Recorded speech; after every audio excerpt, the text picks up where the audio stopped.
We don't know how people will behave. We don't know how businesses will respond, and we don't know how government will respond.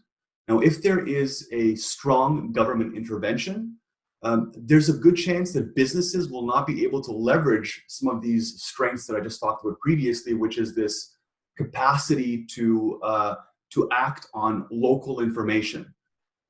So for instance, if you look at downtown Toronto, the businesses there, restaurants specifically, are very heterogeneous. They're different. So you have restaurants that serve maybe the Asian community.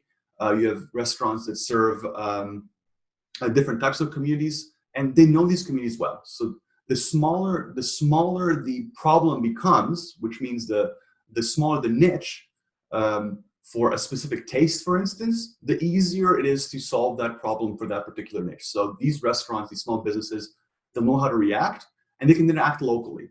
So if we allow organizations and individuals the autonomy to make these choices, they will make different choices. So a restaurant in Toronto will make a different choice than a restaurant in Vancouver, than a restaurant in Calgary, than a restaurant in New York City, than a restaurant in Wuhan. And that's important because centrally planning this will be impossible. So I guess kind of to answer your question, it's very difficult, if not impossible, to know how people will respond. We can't even tell for certain whether the response in Wuhan or in Stockholm or in Paris is indicative of how things will look like in Toronto. Well, we do know for certain, and there's plenty of evidence for this over the last 50, 70 years, empirical and theoretical, that if we allow the businesses and individuals to react appropriately to the local needs of the population, that's when we can have the most robust outcomes. So imagine that you are an event planner and that you have to organize a dinner party for your whole neighborhood.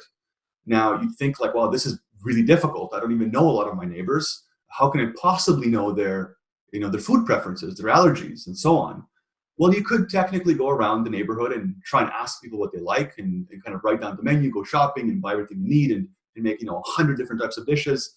It's all very difficult and very expensive, but it's still feasible. But it's an analogy to the difficulty of trying to centrally plan a solution. But the problem with COVID-19 is that it's even more difficult than this because you need to know not just current, but future preferences. And nobody knows these. They happen, they change every day. So a better analogy than trying to plan like a big dinner party for your neighborhood would be like trying to arrange marriages for everybody in your neighborhood. Now that becomes very difficult because even if you go to everybody's door and ask them what their preferred mate is, you still wouldn't be able to match them because you don't know future preferences.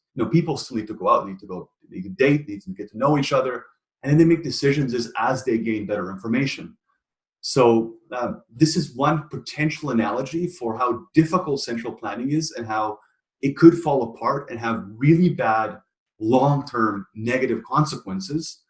Whereas if we allow small businesses, like restaurants from your question, to make decisions about who to serve, how do they serve, how many people they let into the restaurant, while taking precautions, of course, which they're interested to do for their clientele, they'll make mistakes, but they will learn along the way, and the long-term outcomes are more likely to be positive, and those positive long-term outcomes are more likely to be reached sooner.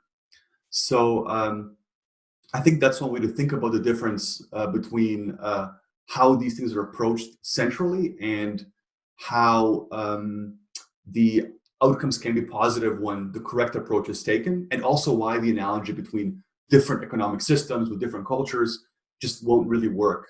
So we don't know what will happen in Canada, but there definitely is, we know what the better approach is.